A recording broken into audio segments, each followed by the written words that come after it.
We can have a lot of fun. I'm a man.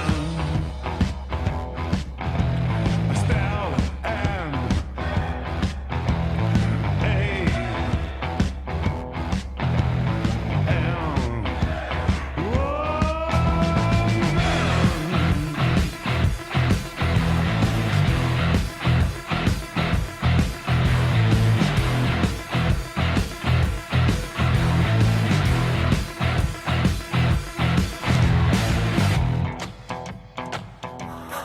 Passa no farol também para voltar o brilho do farol. Vai voltando o brilho.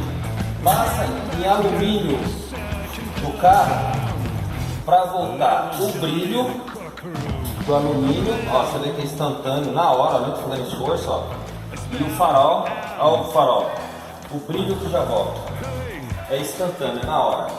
No vidro do carro, eu vou te mostrar no vidro do carro.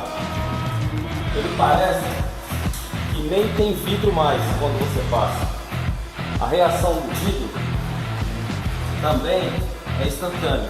E como é que você consegue, carro sujo, como é que você consegue fazer mais de 20 carros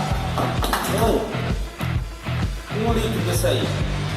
Não joga produto por dentro do vidro. Por quê? Você simplesmente anda com o carro fechado, os vidros fechados, pode embaçar. Para você, o que você faz? Não aplica um produto por dentro do vidro.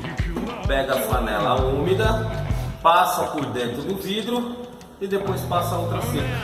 Ó, nem a flanela segura. Ela escorrega, não segura a água e não fica a marca de dentro.